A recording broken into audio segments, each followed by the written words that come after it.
In 2020, SEO will be a very tough egg to crack. We're gonna try and crack an egg on the sidewalk to see if it will cook. Nope. Comes that time of year when SEOs are starting to quietly implement their newly learned, highly scientific optimizations for 2020 that will work like magic. You know, updating all your article titles to say 2020 and then just sitting back and watching that traffic come in. Bada bop boom pow. But seriously, if you're looking for some guidance on what to do in 2020, here is our professional opinion. Now with Google, we always got to follow the money.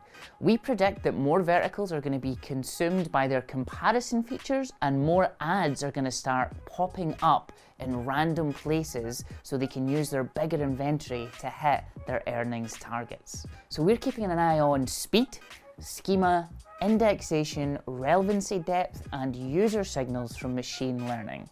Let's break it down step by step. First of all, speed.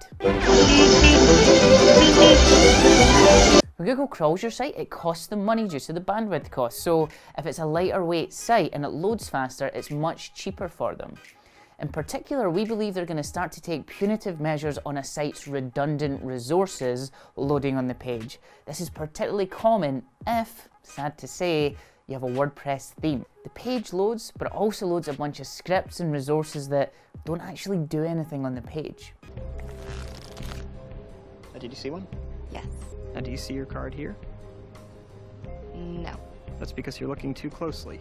The reason this happens is because the templates in your template builder have to make it compatible with every single iteration of the template they sell. So they pack in the code and run multiple versions of it. But the thing is, when you download it and put it on your site, guess what? You get 7 versions of the thing running at the same time. So it really stands to reason that a professional website that runs as a business should probably not have this. Next up is schema. So with Google BERT rolling out globally, the nuance of a query is going to be more and more important over time. So it stands to reason that the correct marking up of entities on the page will become of paramount importance. So the more you join up the dots for Google, the better they're going to understand things on the page and ultimately they're going to reward you. Now, I'm not talking about some basic bitch recommendations like make sure you mark up your review page with review schema and all that kind of very obvious stuff. I'm talking about going deep and going extreme and mapping out the entire site with same as schema and running some sort of internal linking program, but for schema, not for HTML links.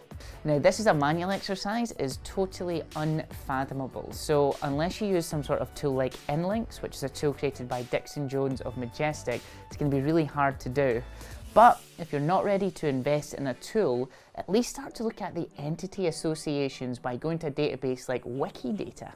Go to a famous author page. Do you notice that there's a bunch of third-party databases that they're mentioned in, but there's no links anywhere, they're just mentioned in the database. It's really hard to get in those databases, so if you think about a lawyer, they're in a database that shows they're past the bar. Same will happen for your client's particular vertical. So when optimizing for your client, research everything in their industry and make sure they're in those databases. Next up is SERP Erosion. This year we've seen a huge increase in impressions and average ranking of all of our clients. But clicks have not grown in line with that growth. So why is that happening, I hear you cry? Well, it's pretty straightforward to be honest. So rich snippets and instant answers are satisfying the user in the SERP and nobody really needs to click anymore. Just look at this SERP for London to Paris.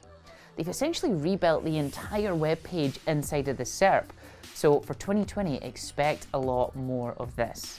Essentially, Google's going to start looking like AOL circa 1999. America Online is great. Everybody in my school is on AOL. Instant messages are the coolest.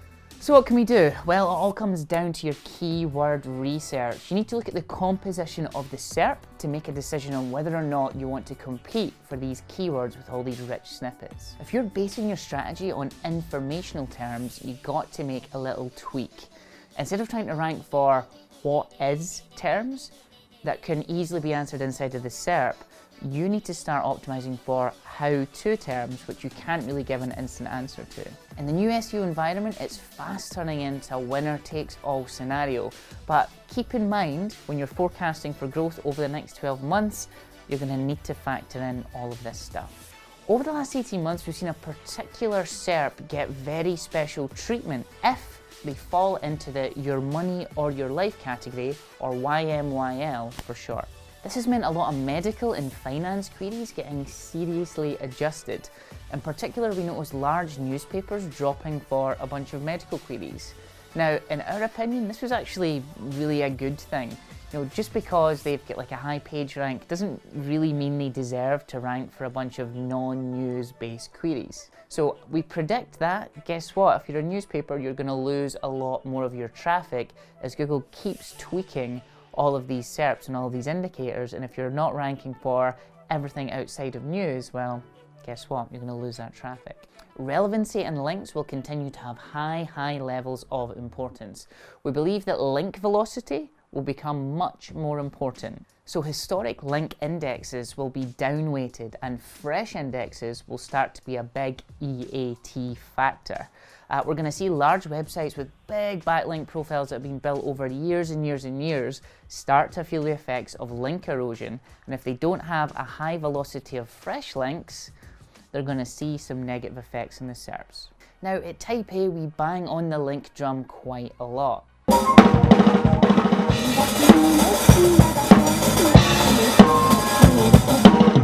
So we think it's absolutely essential to get you onto page 1, but after you hit page 1, we think that links are kind of less important. Links are kind of like the degree that you need to get the job interview. Yes, it will get you the interview, but when you're through the door, it's all up to you. We're going to see a lot more of this applied in the SERPs with machine learning and different sets of queries having completely different outcomes based on intent and the vertical you're searching in. Sadly, you can't really optimize for this, but review your Search Console and make sure that there's no weird click-through rates happening on any of your pages. And lastly, we think there's going to be a heavy increase in FUD. That's right, fear, uncertainty and doubt has always been a massive part of Google's strategy, especially when their press are liaising with the SEO community. Now, I've been in SEO since the first Panda update, and I know some of you guys out there have been in SEO since the internet was essentially a thing, but nothing's really changed. Ultimately, have a technically sound site, build good content that's keyword targeted, and build links like a mother. With all that said, I'd like to wish everyone in the SEO community a fruitful and well optimized new year. And until next year, we will see you later.